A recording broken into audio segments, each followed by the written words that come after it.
L'échange que vous allez entendre est un entretien épistémique. Il s'agit d'une conversation asymétrique dans laquelle on s'intéresse à notre interlocuteur en lui posant des questions. Au travers de celle-ci, nous cherchons à comprendre les raisons qui motivent son avis. L'objectif principal de cette forme de conversation est de passer un moment agréable et mutuellement enrichissant. À tous les deux. Merci beaucoup Russell. Alors salut RS4, Salut Prog. bienvenue dans ce live épistémique. T'as dit que c'était la première fois que tu venais, c'est bien ça? Oui, T'as découvert ça comment? voilà, je tournais là, donc je tournais les lives. Excellent. Sinon t'as passé une bonne journée? Oui, très bien. Top. Du coup, qu'est-ce que t'en penses du thème de ce soir? Qu'est-ce que ça t'inspire? Est-ce que t'as un avis? Qu'est-ce que tu peux nous en dire? Par rapport à ce qui s'est passé pour Trump, Exactement. Est-ce que tu penses que le tir était une mise en scène ou que c'est simplement un tireur isolé ou enfin voilà, qu'est-ce que t'en penses? je pense que c'est un tireur isolé. Mhm. T'en es persuadé, Non, c'est mon avis. ou C'est mon avis. Après, oui alors d'après les éléments que j'ai reçus en tant que, on va dire, auditeur des médias, voilà, je me suis fait à peu près mon idée et a priori, ce serait un tireur isolé. d'accord. Donc la personne n'avait de liaison avec personne d'autre, c'était vraiment ce tireur isolé qui a fait ça de sa propre initiative. C'est ça que tu dis.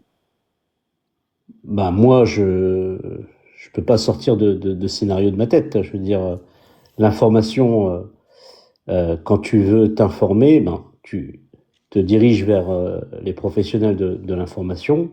Alors effectivement, euh, il n'y a pas tout à prendre au pied de la lettre, mais dans la version officielle, c'est un tireur isolé. D'accord. Quand On m'a pas dit que le mec il bossait pour une pseudo-entité ou pour le moment il y a une enquête, c'est ça? oui, je suppose, un peu comme tout le monde, j'ai suivi ça. Je sais pas où en est le détail de l'enquête, mais à ce que j'ai compris, effectivement, il y a une enquête qui est en cours. Quand il se passe un événement comme ça, en principe, on n'a justement pas les informations et tu as une prudence épistémique assez intéressante, hein, en disant que tu voulais pas inventer des choses. Oui. Et est-ce que tu peux un peu nous en dire plus? Après, C'est-à-dire que quand tu sais après, pas, tu... Oui, oui, vas-y. après, effectivement, pour entre guillemets savoir ce qui s'est passé, comment on procède? On procède déjà par de l'information, c'est-à-dire que il y a des professionnels qui distribuent de l'information, d'accord? Les médias, presse écrite, presse visuelle, télé, tout ça et tout. Et ensuite, il y a des choses qui corroborent, on va dire, ou alors qui, qui n'ont pas de sens. C'est-à-dire que effectivement, dans d'autres lieux d'information, comme les réseaux sociaux, où on va entendre un tas de thèses qui vont être avancées. Alors des thèses des fois farfelues, d'autres thèses qui tiennent debout. Certains apportent des éléments. Ces éléments-là, des fois, sont concrets, d'autres sont, entre guillemets, apportés comme ça, de par l'imagination ou du moins l'intuition de la personne qui va apporter ces éléments. Après, moi, par exemple, je vois mise en scène. Moi, j'aimerais que quelqu'un monte là, s'il y a possibilité, qui pense que c'est une mise en scène et qui me dise que lui, cette personne-là, est capable de mettre en scène, de se mettre à la place de, par exemple, de l'ancien président des États-Unis, Donald Trump, qui se met à sa place et qui confie sa vie à un tireur qui est à 100-150 mètres et qui lui demande simplement de toucher son lobe d'oreille. Sachant que c'est un simple citoyen lambda qui, on va dire, n'a pas d'importance dans la vie de tous les jours. Là, on parle d'un ancien président des États-Unis, peut-être futur président des États-Unis, et en plus de ça, milliardaire. Donc moi, je connais des gens qui gagnent bien leur vie, classe moyenne. Jamais ils ne confieront leur vie dans les mains d'un tireur, même professionnel. D'accord. Donc, Donc, si je comprends bien ce que tu nous dis, c'est que de manière générale, tu fais plutôt confiance aux professionnels de l'information qu'on pourrait appeler les médias mainstream. Et si tu te places d'un point de vue de certaines, disons, hypothèses fantaisistes qui seraient justement une mise en scène ou une machination, euh, euh, tu penses que l'ancien président Trump, le peut-être futur président Trump, ne mettrait pas sa vie dans les mains d'un tireur qui pourrait se louper, disons, de quelques centimètres et puis le tuerait. Et donc, c'est comme ça que tu ne cèdes pas, disons, à une hypothèse qu'on oui, pourrait un peu voilà. qualifier de fantaisiste. C'est Alors, ça que tu nous dis. oui, tout à fait. Mhm. Alors, je ne crois pas à la lettre les informations que je vais recevoir via les médias, parce que effectivement, des fois, l'information, elle peut être dirigée, on peut vous amener sur une version sur laquelle vous devez y adhérer. L'information, alors dans l'information, il y a l'information en tant que telle, mais après, il y a l'interprétation. L'interprétation qui entre guillemets, va essayer de capter chez l'auditeur une certaine conclusion.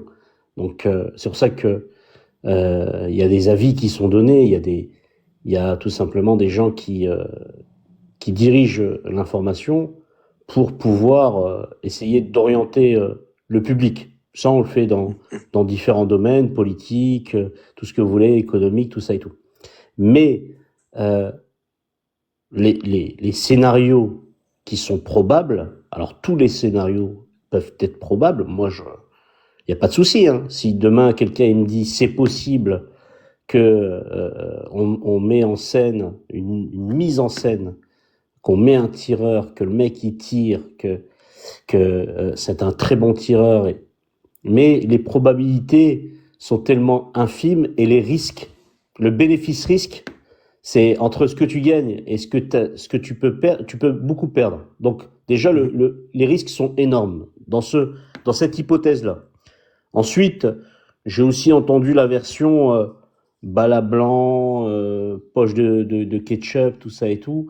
Mais en voyant les images, c'est-à-dire que même les meilleurs acteurs de films, du cinéma, auraient pas pu être aussi réalistes que ça. C'est-à-dire que on sent transparaître dans les images une réalité absolue. C'est-à-dire que notamment le principal concerné, Trump, ensuite les gens qui l'accompagnent pour sa sécurité, et aussi les spectateurs qui sont derrière.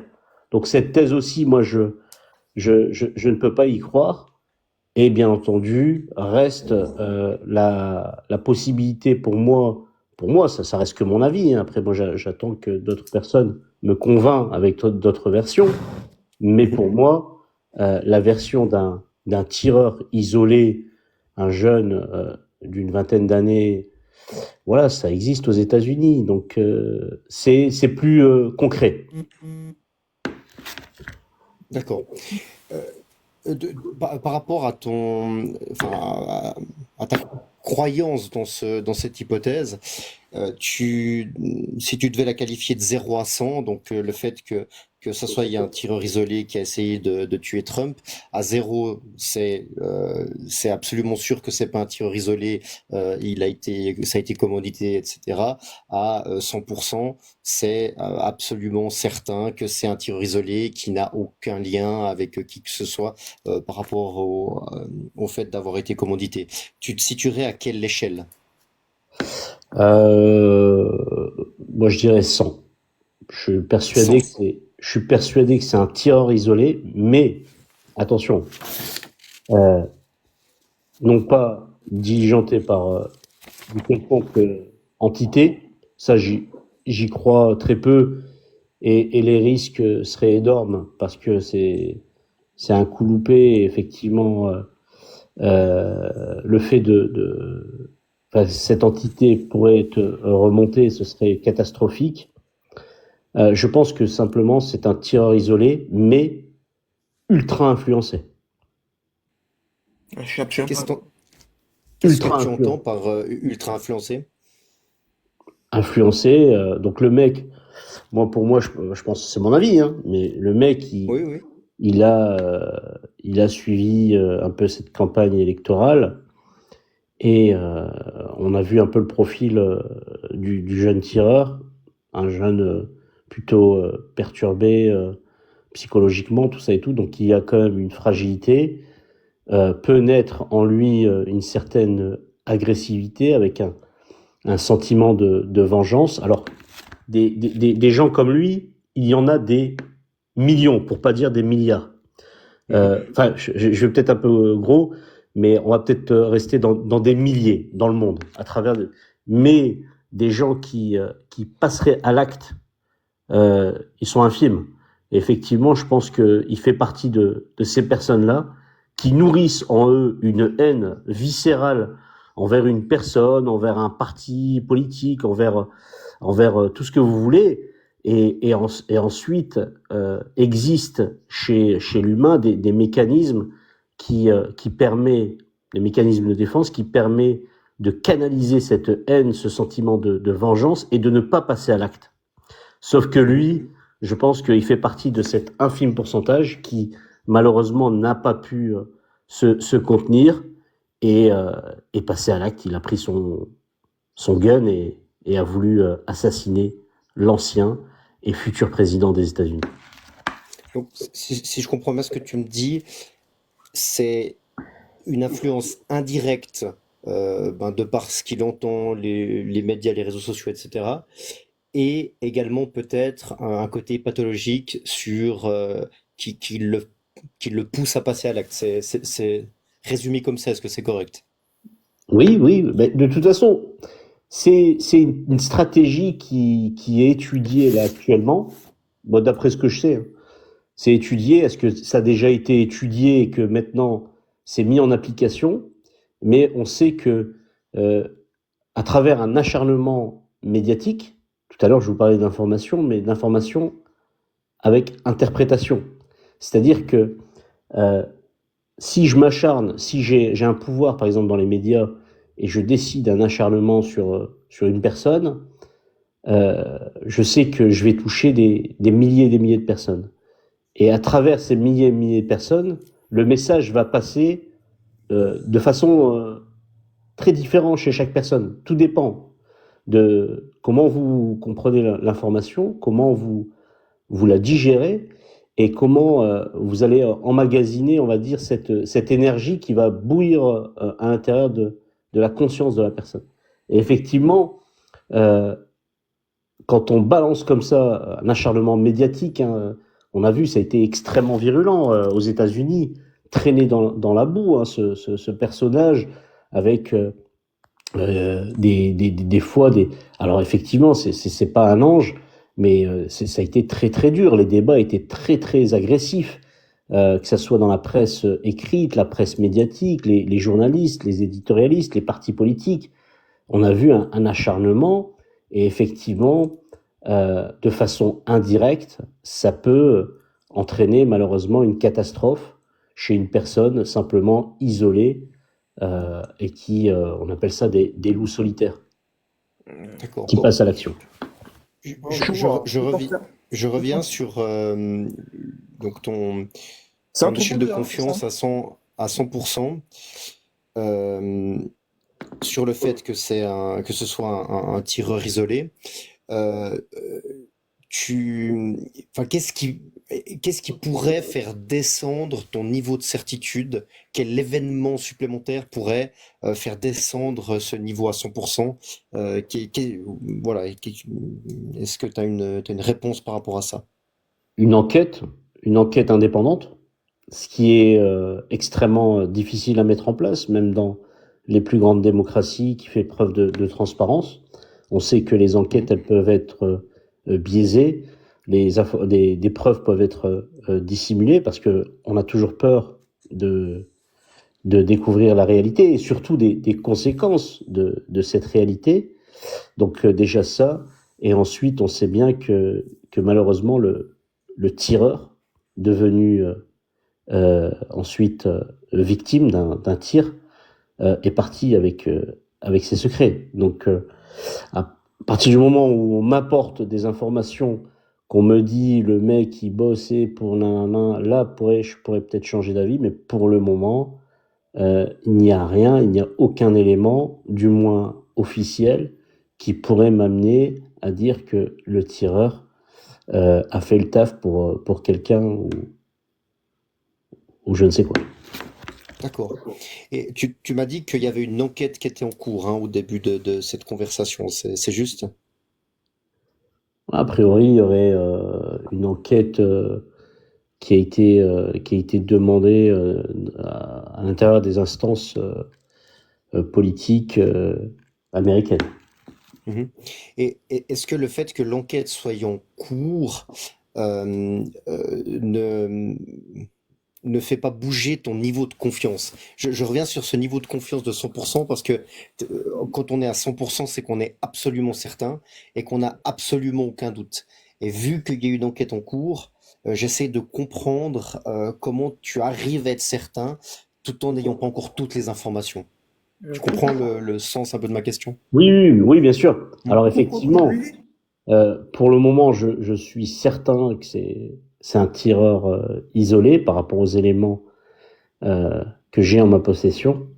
Maintenant, si on m'apporte des preuves ou d'autres éléments solides, peut-être que on va dire, je pourrais acquiescer une autre thèse. Mais pour le moment, il n'y a aucune preuve qui pourrait me faire changer d'avis pour le moment.